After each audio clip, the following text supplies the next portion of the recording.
Saya beri contoh, ya, Julhas lah. Orang Aceh atau orang yang terkait dengan hutan tidak akan lupa bahwa dia juga adalah seorang perusak hutan juga di masa lalu. Nggak akan hilang itu. Bahlil lah. Ya. Itu berbusa-busa keluar dari mulutnya bahwa ini nanti dalam berapa hari listrik akan nyala. Ini kan menjadi bahan ketawaan orang ya. Kenapa nggak diganti secepatnya aja sih? Cari orang yang lebih pandai daripada Bahlil. Apa susahnya untuk menyatakan bahwa bencana di Sumatera ini adalah bencana nasional?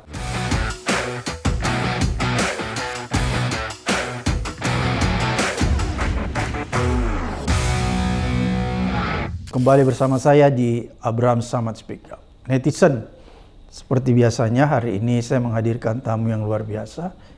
Ini sahabat kita semua, Profesor Ikrar Nusa Bakti. Assalamualaikum. Waalaikumsalam warahmatullahi wabarakatuh. Prof. Ikrar? Ya, kaki lagi sakit, tapi pikiran tetap sehat. Waras dan tetap waras. Iya. Prof. Ikrar ini netizen, beliau adalah ilmuwan politik ya, dan peneliti senior, dulu namanya LIPI, sekarang BRIN. Prof. Ikrar, banyak masalah di tahun 2025, Prof. Ikrar. Ya. Boleh dikatakan udah memasuki tahun baru. Ya. Prabowo kesulitan menangani banyak masalah di dalam negeri, ya, karena faktor pendukungnya, misalnya wakil presidennya, tidak terlalu cukup kuat mengambil peran. Seperti dulu zaman SBY kan ada Pak JK yang mengambil peran yang signifikan. Betul, ya. Jadi saya tidak dekat dengan Pak JK ya, walaupun saya pernah berapa kali berdialog dengan beliau ya, baik tentang kasus Poso, macam-macam lah ya, termasuk juga kasus Papua ya. Tapi yang jelas Pak JK ini adalah man of action. Ya. Jadi benar-benar seseorang yang bisa langsung mengambil tindakan. Ya. Anda bisa bayangkan dulu kasus di Palu, ya, di Poso, ya. Itu kalau kemudian dia tidak langsung turun ke lapangan, ambil alih persoalan konflik antara Islam dan Kristen di tanah Sulawesi Tengah itu, Anda bisa bayangkan berapa ribu manusia di situ yang kemudian akan bisa menjadi korban. Dan Anda tahu sebagai orang Sulawesi Selatan ya, pasti Anda tahulah bahwa yang namanya orang Sulawesi itu pendekatan kekeluargaan masih cukup kuat. Ya. Apakah kemudian mungkin saudara Anda juga ada yang kemudian menikah dengan orang yang non-Muslim, bisa saja ya. Tapi mereka tetap ada basudara ya. Atau yang kalau orang Ambon bilang kita semua basudara gitu kan. Coba Anda bayangkan kemudian juga ya, kayak kasus Ambon ya. Itu juga untungnya bisa ditangani secara cepat pada tahun 90-an ya, setelah Soeharto lengser. Tapi orang-orang yang seperti JK ini memang penting ya. Bagaimana coba Anda bayangkan ya, ketika terjadi tsunami di Aceh ya, dia kemudian langsung adalah orang yang kemudian berada di belakang SBY ya, untuk kemudian melakukan persiapan-persiapan dialog ya, antara pemerintah Indonesia dengan GAM. Ya. Yang kemudian melahirkan apa yang dengan disebut dengan MOU Helsinki ya. Coba Anda perhatikan, MOU Helsinki itu ditandatangani 15 Agustus kalau nggak salah 2005. Ya. Dan itu hanya 1 tahun setelah apa yang disebut dengan tsunami di Aceh. Ya. Dan tsunami di Aceh ya, walaupun kemudian yang korbannya juga cukup banyak, tapi ini juga blessing in disguise buat kita, orang Indonesia ya, untuk kemudian bisa berdamai dengan GAM.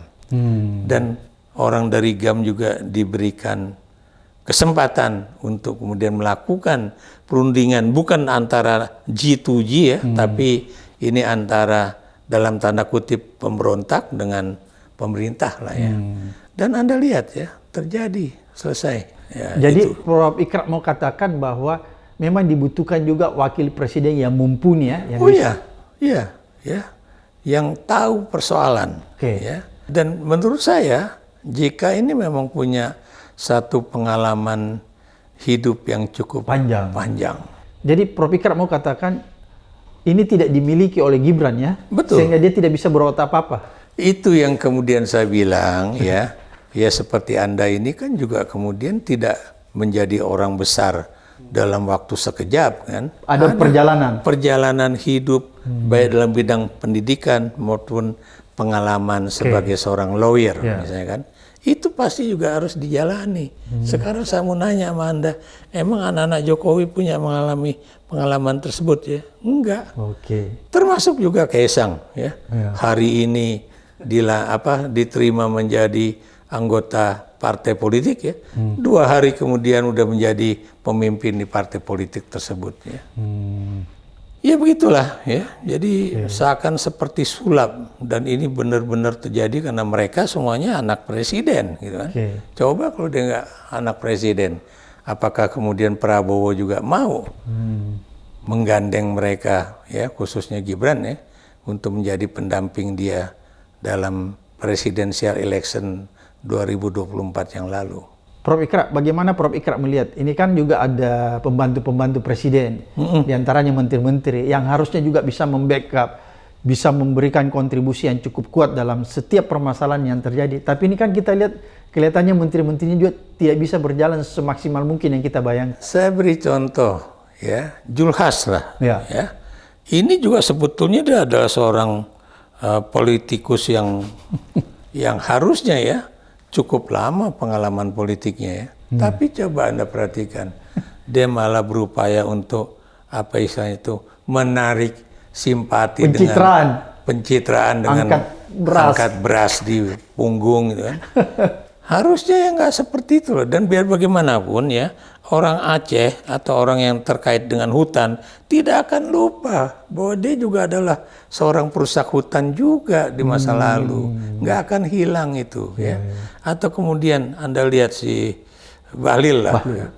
Itu berbusa-busa keluar dari mulutnya bahwa ini nanti dalam berapa hari listrik akan nyala. Dia katakan misalnya 93%, sekian persen dan sebagainya dan sebagainya. Dan sebagian besar dari listrik yang dibangun oleh Bahlil itu pakai apa? Genset. Genset menggunakan apa? Bahan bakar minyak. Ya. Anda lihat berapa hari yang lalu ya, foto bagaimana yang namanya sepeda motor ya. Rakyat Aceh itu panjangnya sampai berkilometer-kilometer hanya untuk mendapatkan apa? Bisa membeli BBM 1 liter per motor. Anda bisa bayangkan. Bagaimana kemudian kita bisa mengatakan BBM ini bisa dipakai untuk genset. Ini kan menjadi bahan ketawaan orang ya. Dan Anda bisa lihat aja ya, yang katanya Bahlil bilang, oh nanti hari ini nyala, nggak tahunya dia juga mengakui bahwa sekian kabupaten belum menyala, ya. Dan ini juga ditunjukkan oleh baik itu Kompas TV, Metro TV, bagaimana kemudian wilayah-wilayah itu masih gelap. Ya.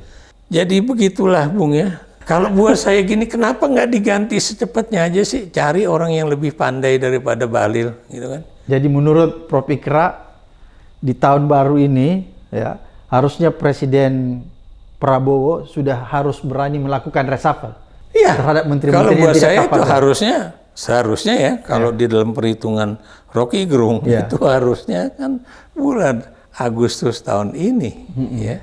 Paling tidak itu adalah akhir dari pergantian kabinet yang benar-benar dilakukan secara cepat dan mendesak ya. Tapi Anda lihat apa yang terjadi ya. Ya inilah ya, atau kemudian ya, seorang menteri misalnya yang juga terkait dengan IMIP misalnya kan, itu kemudian kenapa masih tetap bisa menjadi menteri yang terkait dengan perhubungan gitu. Saya tidak mengatakan bahwa dia siapa ya, tapi buat saya kalau dia kemudian memberikan izin waktu itu sempat 3 bulan bandara itu lost gitu kan. Dalam 3 bulan itu kan ada 90 hari. Dan dalam 90 hari itu berapa penerbangan yang bisa terjadi di wilayah tersebut ya. Bahkan Pak Menhan sendiri itu mengatakan bahwa itu orang-orang di sana itu seakan-akan masih lupa ya, bahwa sekarang ini bandara itu tidak lagi sebebas yang lalu. Ternyata masih ada orang yang coba-coba membawa bubuk yang nilainya begitu besar yang dia pikir tidak akan diperiksa oleh bea dan cukai. Misalnya kayak seperti itu ya. Anda bisa bayangkan itu kalau dari sebuah perusahaan yang mengelola nikel saja terjadi seperti itu, berapa perusahaan-perusahaan patungan Indonesia Cina yang kemudian juga beroperasi bukan cuma di Sulawesi tapi juga di daerah lain seperti di Maluku. Jadi menurut Prof. Ikra, kalau kita hitung-hitung nih, berapa persen menteri nih yang harus dikena reshuffle nih karena tidak kompeten? Saya terus terang tidak punya angka soal itu, tapi paling tidak ya beberapa orang yang memang sudah masuk dalam kategori banyak dibicarakan orang sebaiknya diganti. Saya beri contoh misalnya kasus Menteri Pemuda dan Olahraga lah, Aryo Tejo ya. Kan sudah diganti? Udah diganti ya. Dan begitu diganti barulah kemudian kita bisa ngelihat betapa besar persoalan yang dia hadapi gitu kan. Jadi harus dilakukan reshuffle besar-besaran termasuk wamen-wamen yang yang tidak berfungsi secara maksimal. Termasuk Menteri Kehutanan ya, yang kemudian mengatakan bahwa kita udah punya daftarnya, tapi kemudian ini harus kita tunggu persetujuan dari presiden gitu. Itu juga saya juga nggak ngerti apa yang dimaksud dengan persetujuan. Jangan-jangan presiden juga itu masih mencatat kira-kira ini perusahaan temennya. Kalau Prof. Ikra melihat apa sih yang menyebabkan ini semua terjadi? Ya, mengapa semua ini terjadi? Menurut saya, karena memang Prabowo itu bukan orang yang kemudian memahami ketatanegaraan di Republik Indonesia ini. Ya, dan kemudian beliau juga misalnya adalah orang yang hanya mau kemudian mendapatkan info dari mereka-mereka yang memberikan info itu kepada dia. Maksud saya di sini adalah orang dalam. Orang dalam itu sebenarnya benar-benar menutup pintu bagi Prabowo untuk mengetahui kira-kira apa yang terjadi di Republik Indonesia ini. Saya beri contoh misalnya kan, kalau Anda perhatikan ya, bagaimana misalnya kalau ada orang bicara pergi aja dulu atau kabur aja dulu ya. Wah ini dibiayai, ditopang oleh asing. Bukan tadinya asing, kemudian ini rupanya yang membantu antara lain itu uangnya itu adalah koruptor gitu kan. Tapi itu kan bukan kemudian semua gerakan itu dilakukan oleh koruptor ya. Dan Anda juga tahu ya, kalau memang Prabowo itu benar-benar ingin membangun Indonesia, harusnya yang namanya industrialisasi ini kemudian bisa ditingkatkan dong. Bukan kemudian dimatikan secara cepat. Ya. Saya beri contoh misalnya ya, bagaimana kemudian anak-anak kita ya lebih kemudian banyak yang misalnya mencari pekerjaan ke luar negeri. Ya. Prabowo itu senang ya dengan adanya misalnya revenue yang didapat dari luar ya, kiriman dari mereka kan. Tapi coba kita lihat ya, berapa industri-industri yang mati di Republik Indonesia ya, itu dalam 1 tahun 2 bulan pemerintahan Prabowo Subianto. Anda bisa sebut aja ya, sepatu ya, alas kaki, dan kemudian garmen. Coba Anda perhatikan ya, tidak sedikit ya. Dan kita setiap hari, kalau kita membaca surat kabar, itu adalah misalnya berapa ribu orang kena PHK dari sebuah perusahaan atau kumpulan perusahaan. Ini kan benar-benar menyedihkan. Ya. Kemudian ya, dia selalu mengatakan bahwa para koruptor saya akan kejar bahkan sampai ke Antartika. Ya. Tapi kemudian kalau kita perhatikan sudah jelas-jelas orang-orang yang dekat dengan dia itu jelas-jelas bagaimana melakukan korupsi ya, baik secara langsung ataupun tidak langsung. Saya beri contoh lah, Joko Widodo, Luhut Binsar Panjaitan, saya bilang. Ini 2 orang aja lah yang kemudian kita tahu sangat getol, sangat dekat hubungannya dengan pengusaha dari Tiongkok. Anda tahu kasus IMIP yang kemarin juga berapa hari yang lalu saya siarkan di YouTube saya ya. Itu datanya dari Menteri Pertahanan kita. Ya. Cuma yang kita kemudian bertanya, mana follow up-nya, mana kelanjutan dari kasus tersebut. Anda bisa bayangkan ya, sebuah bandara ya yang dimiliki oleh sebuah perusahaan swasta yang modalnya itu berasal dari Cina atau patungan antara Cina dengan Indonesia. Kemudian itu bisa benar-benar tidak ada orang dari bea cukai. Tidak ada kontrol. Tidak ada kontrol. Dan itu kan Pak Menteri Pertahanan sendiri mengatakan kan, Anda bisa bayangkan kalau harga dari sebuah kandungan dari nikel tersebut ya, taruhlah 5.000 US dollar per kilo. Kalau di setiap tas itu ada sekitar taruhlah 60 atau 100 kilogram, itu kan nggak seberapa ya, nggak perlu pakai kontainer, nggak perlu pakai izin ekspor ya, nggak perlu ada ini itu ya, dan kemudian bisa saja pesawat itu memang tidak langsung terbang dari Morowali itu ya ke luar negeri ya, tapi mendarat dulu di ujung landasan Indonesia ya, ya untuk nambah immigration ya, immigration ataupun pengisian bahan bakar ya. Tapi ya kalau ini kan sudah berangkat dari sini tanpa ada pemeriksaan kan berarti dia bisa lolos ke luar negeri dengan senaknya ya, apakah itu ke Singapura, Guangzhou ataupun ke Hong Kong. Anda bisa bayangkan kalau dalam satu hari itu paling tidak ada 2 penerbangan keluar maupun ke dalam ya.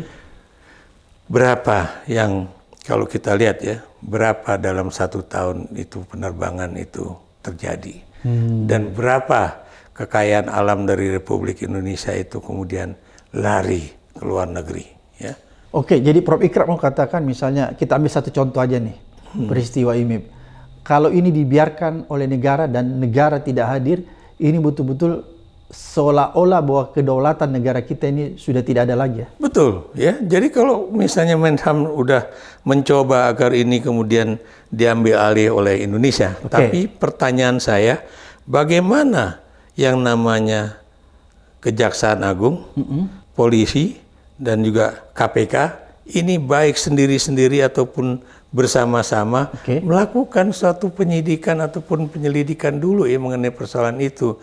Dan siapa aja orang-orang yang terlibat dalam kasus-kasus tersebut ya. Ini Bung ya, ini baru satu yang terkait dengan nikel ya. Bagaimana dengan kemudian kerusakan-kerusakan di beberapa wilayah di Indonesia ya, yang kemudian juga belum terungkap. Prof. Ikrar mau katakan bahwa peristiwa IMIP ini belum tentu cuma terjadi di Morowali, tapi mungkin ada di tempat lain. Jelas. Kenapa dikatakan demikian? Karena kita tahu jumlah yang namanya private airport itu bukan cuma satu, bukan cuma ada di Morowali, tapi juga ada bukan mustahil di tempat-tempat lain di wilayah Indonesia yang kemudian ada tambang emas. Misalnya di Kalimantan ya? Oh iya, ya kayak kemarin. Papua. Anda tahu yang kemarin yang terjadi ya, bagaimana Menhan juga kemudian ngamuk-ngamuk. Coba Anda bayangkan ya, ada 15 orang itu TKA dari Tiongkok, itu kemudian menyerbu tentara yang kemudian ingin menyelidiki apa yang mereka lakukan. Dan ini tambang apa? Tambang emas. Dan Anda tahu berapa keuntungan yang didapat dan kemudian berapa yang masuk ke negara Republik Indonesia ini, kita juga belum tahu ya. Ini ya. Dan ini juga yang persoalan yang juga kita harus lihat ya. Dan Anda tahu apa yang terjadi? Ekonomi Indonesia benar-benar hancur. Coba Anda bayangkan ya, ekspor kita ke luar negeri, kenapa itu misalnya kalah dalam kaitannya dengan misalnya minyak kelapa sawit lah dengan Malaysia ya. Kenapa kalah? Karena terus terang ya, ini dengan harga yang sekarang aja masih itu $1 itu 17.000 rupiah ya, itu aja kalah dengan apa? Apalagi kemudian kalau ini menjadi dipotong nolnya yang 3 itu tambah lebih hancur lagi. Republik Indonesia ini. Jadi saya tuh lagi sedih, mengapa? Karena Prabowo ya itu berupaya masih tetap menutup-nutupi, misalnya bahwa yang namanya persoalan bencana di Sumatera ini masih bisa ditangani dengan baik. Saya tidak yakin itu akan bisa ditangani dengan baik secara cepat. Ya. Oke, jadi berarti Prof. Ikrar melihat bahwa pemerintahan sekarang ini tidak terlalu terbuka ya terhadap kritik. Oh iya, iya. Misalnya terkait dengan bencana. Anda lihat aja ya, pernyataan atau pidato-pidato Presiden Prabowo Subianto.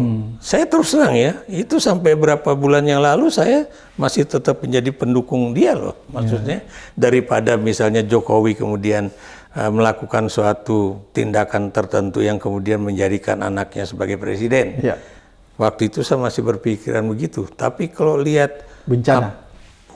bukan bagaimana Prabowo menangani bencana, bagaimana Prabowo itu menangani persoalan kritik-kritik dari kaum cendekiawan ya. Di situ saya melihat bahwa kita hopeless punya Presiden Prabowo Subianto dan juga punya Wakil Presiden Gibran Rakabuming Raka. Ya. Itu karena memang dua-duanya tidak capable. Oh, tidak kapabel. Prof. Ikrar, apa yang Prof. Ikrar lihat di dalam konteks bencana itu? Ada ketidakterbukaan atau apa? Oh iya, sekarang ya saya mau nanya pada Anda, apakah kemudian persoalan payu gelondongan yang turun dari atas sampai ke bawah itu kemudian diakui bahwa itu adalah akibat dari penebangan hutan, kemudian juga pembalakan hutan ataupun bagaimana hutan yang kemudian berubah yang tadinya bersifat multiculture menjadi monoculture yang antara lain dikuasai oleh mereka-mereka yang perkebunan kelapa sawit. Ya, jadi Anda bisa lihat ya, dan Anda tahu sendiri Prabowo bilang bahwa sawit kan juga pohon, dia punya daun, dia juga bisa menyerap CO2 gitu kan. Ya hal seperti itu, tapi dia juga tidak mengetahui bahwa yang namanya kelapa sawit ini adalah tanaman yang kalau menurut Megawati istilahnya adalah genit, di mana tanaman ini tidak seperti kelapa, ya. Dan dia kalau kemudian kelapa kan ditanam bisa langsung tumbuh dan ini juga tidak perlu sekaligus begitu banyak ya. Tapi kalau kelapa sawit, Bung, Anda tahu ya, itu selain membutuhkan air yang banyak, dan kemudian juga lahan yang juga banyak. Kenapa? Karena sekali tebang itu harus sekian hektar ditebang agar nanti mereka bisa tumbuh berbarengan dan menghasilkan minyak kelapa sawit dari buahnya itu. Jadi menurut Prof. Ikrar bahwa dalam konteks bencana ini ada hal-hal yang tidak dibuka ke publik secara transparan. Oh iya, buat saya iya, ya. Dan ini kan bukan rahasia umum, Bung. Ada berapa perkebunan kelapa sawit yang dikuasai oleh para Taiwan itu ya, dan mereka minta bantuan presiden supaya mereka dilindungi, tapi kan presiden bukan kemudian bagaimana supaya mereka itu membantu penyelamatan hutan, membantu para korban bencana alam di Sumatera, tapi apa yang kemudian diminta sama Prabowo? Bagaimana mereka membantu supaya memberikan anggaran, kalau nggak salah sekian ribu triliun ya, untuk apa? Makan bergizi gratis, Bung. Ya itulah ya, kemudian saya nggak habis pikir, padahal teman-teman baik dari UGM, dari mana-mana udah mengatakan bahwa cobalah, ini kebetulan hari libur ya, ini anak-anak sekolah lagi libur ya, bagaimana kemudian kalau yang namanya makan bergizi gratis untuk anak-anak sekolah dialihkan, itu dihentikan dulu karena jumlahnya kan 1,2 triliun.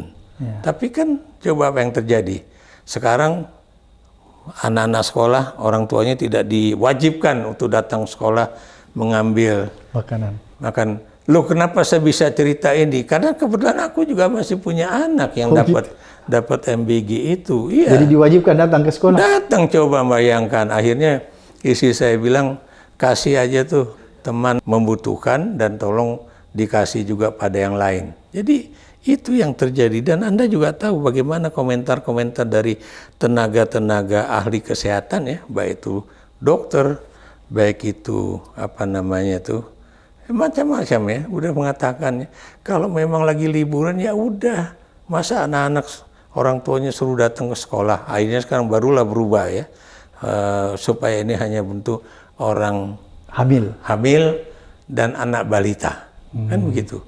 Tapi pertanyaan saya, kenapa nggak di stop dulu dan itu biayanya untuk kemudian dialihkan ke Sumatera, ya, seperti yang dilakukan oleh Muhammadiyah ya.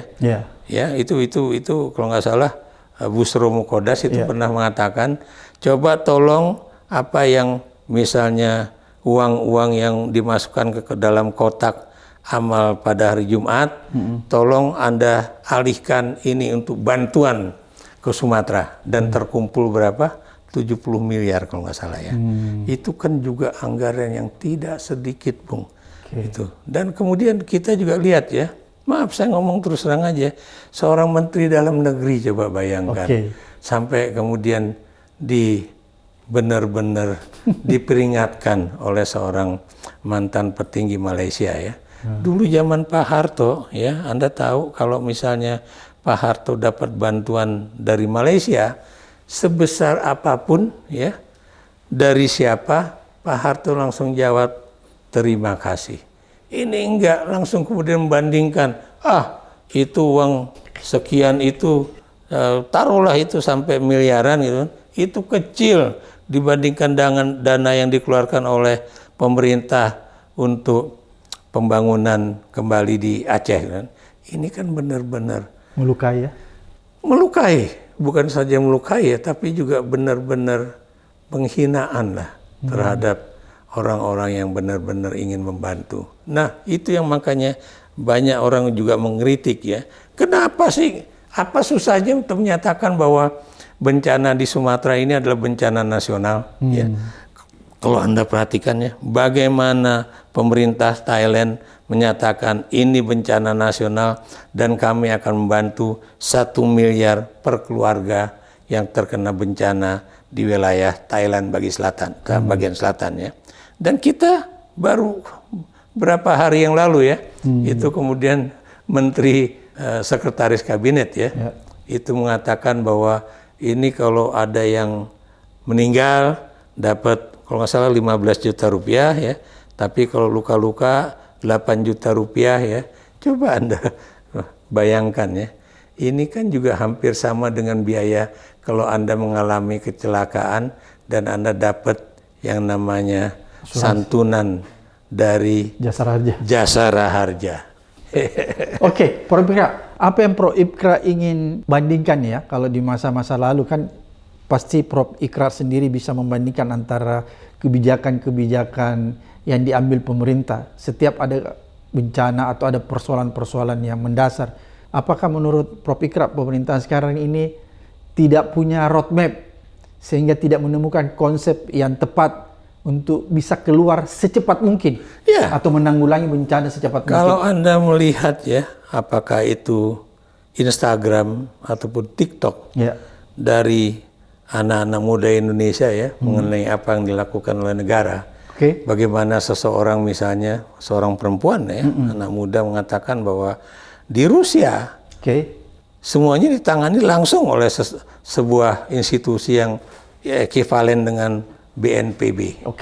Ya, Presiden Putin nggak ikut-ikut, tapi dananya dicukupkan dan mereka langsung bergerak. Nah kita coba lihat.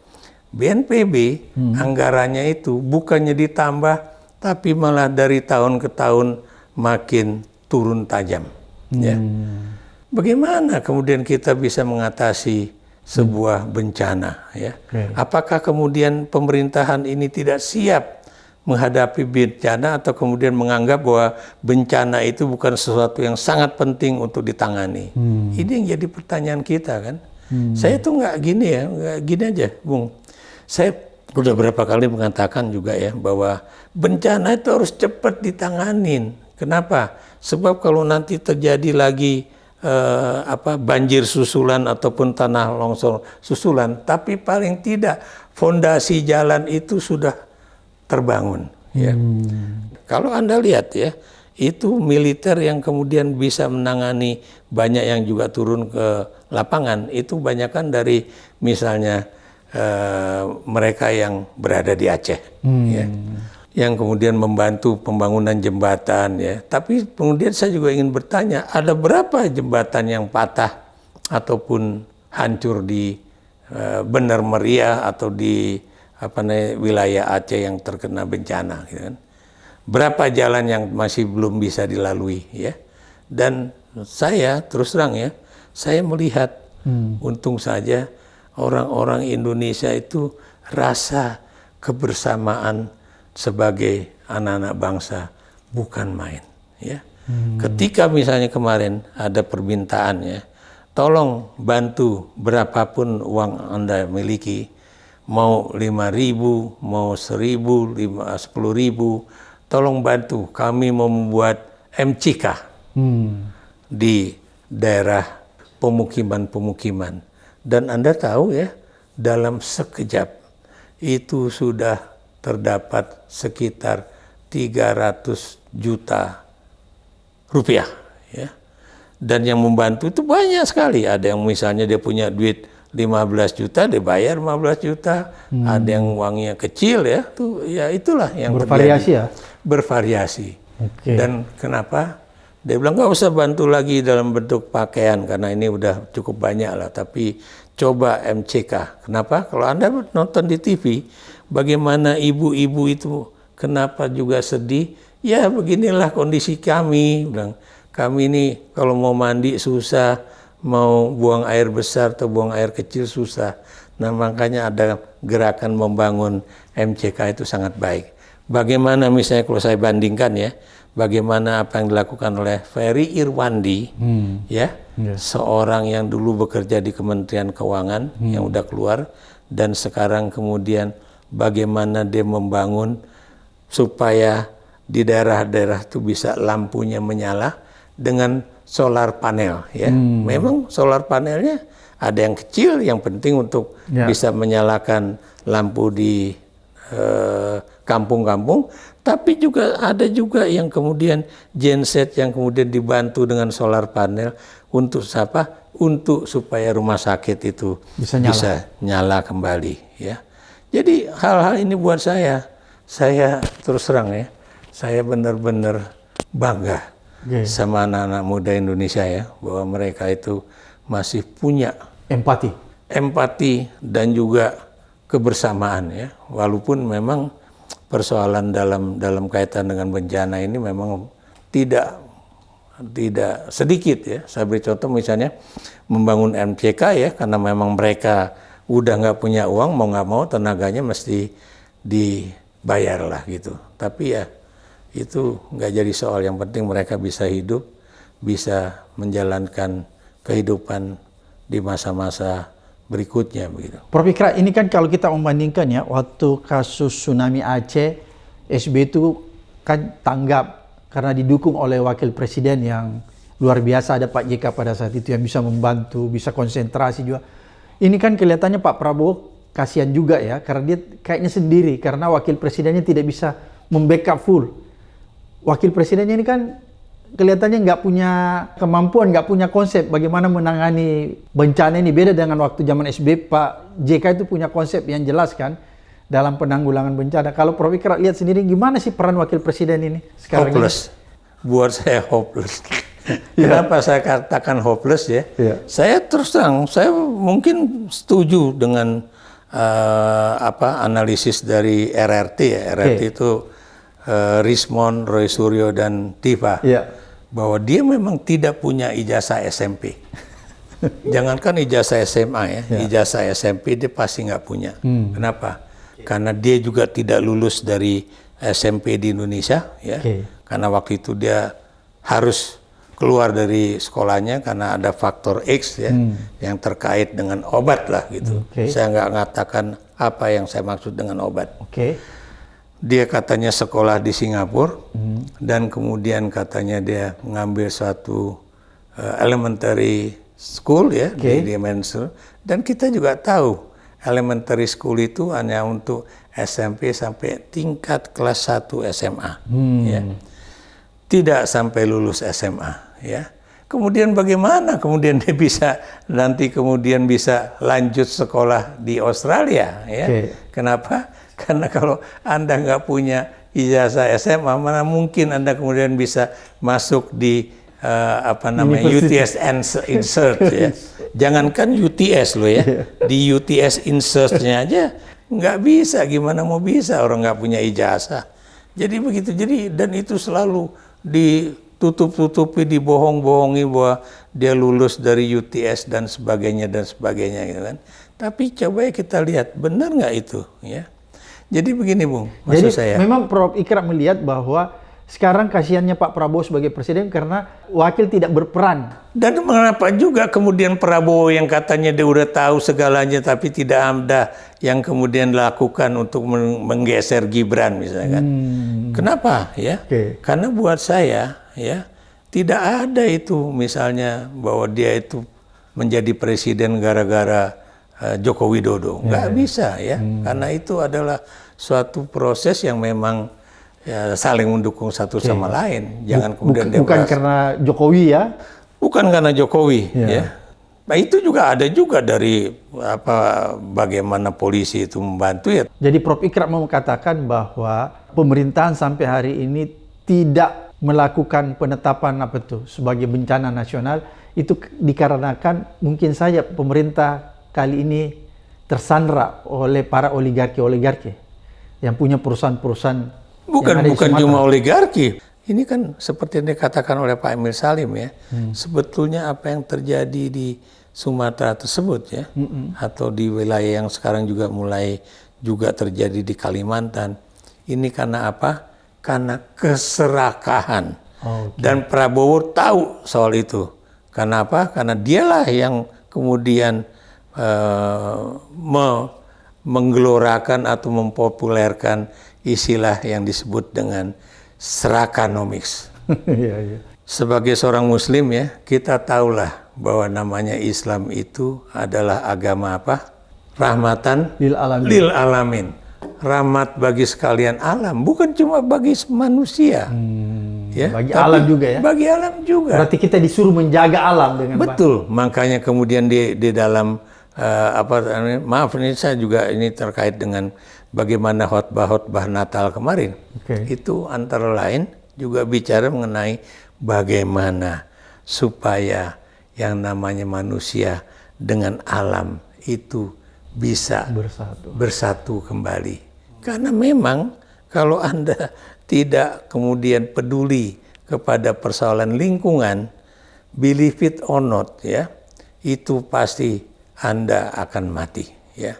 Sekarang, berarti Prof. Ikrar mau katakan bahwa bencana yang terjadi di Sumatera dan Aceh itu bukanlah bencana alam, tapi itu ulah manusia yang tidak bisa menjaga alam. Iya.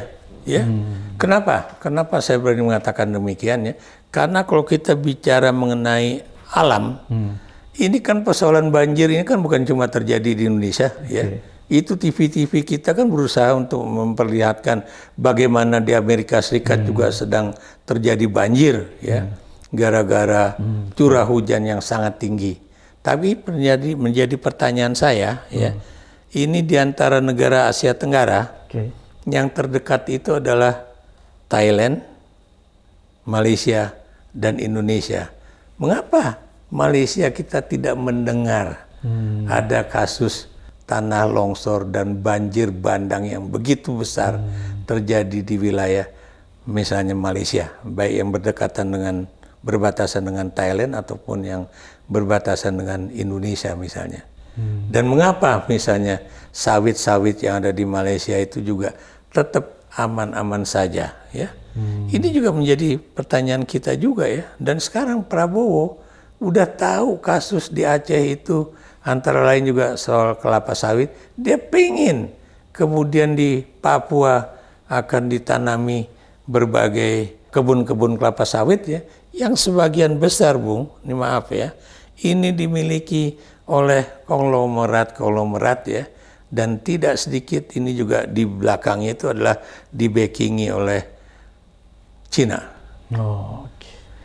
Ini yang kemudian saya sedih. Bukan saya anti Cina dalam artian Tiongkok ya. Saya ini termasuk orang yang bersyukur karena saya pernah ke negeri Cina, diundang sama mereka berkali-kali. Tapi saya juga harus rasional ya. Okay. Apakah kemudian Anda ini bekerja sama untuk Indonesia itu benar untuk memajukan atau paling tidak sejajar dengan rakyat di Indonesia, ataukah kemudian hanya untuk menguntungkan rakyat Anda?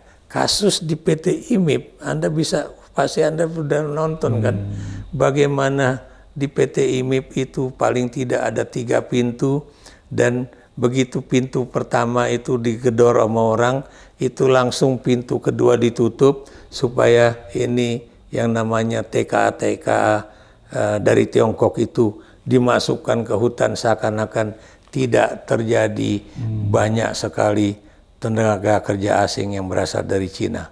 Dan Anda tahu ya, gara-gara persoalan tadi ya, Omnibus Law dan juga Minerba ya, Anda bisa lihat ya, kemudian siapa yang mendapatkan keuntungan dari 2 kebijakan, apakah kemudian buruh-buruh kita atau kemudian buruh-buruh asing. Kenapa?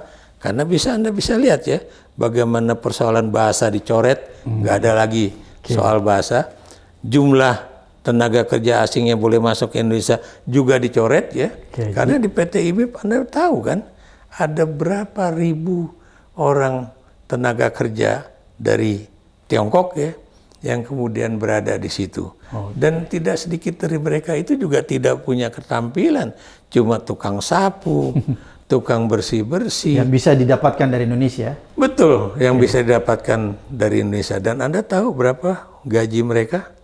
At least 17 juta rupiah per bulan.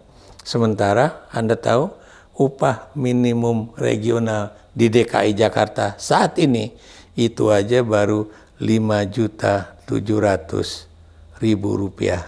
Jadi masih 1/3 dari tukang sapu yang ada di PT IMIP ya, yang dimiliki sebagian besar itu dari Tiongkok. Jadi begini Bung, yang penting ya tadi satu kata yang Anda lontarkan, transparansi. Ya. Memang kita harus transparan ya. Jangan seakan-akan persoalan banjir ini adalah persoalan alam, persoalan negara, persoalan ini. Kenapa? Karena tidak adanya transparansi soal itu benar-benar bisa menjadi kiamat bagi kita. Oke. Luar biasa Prof, apa yang disampaikan mudah-mudahan mencerahkan kita, mengedukasi sekaligus menuntun kita untuk melihat sebuah kebenaran yang ada di depan mata kita, sehingga mudah-mudahan ini menjadi pembelajaran yang berharga bagi kita semua untuk menyelesaikan berbagai macam persoalan. Sampai ketemu di episode berikutnya di Abraham Samad Speak Up.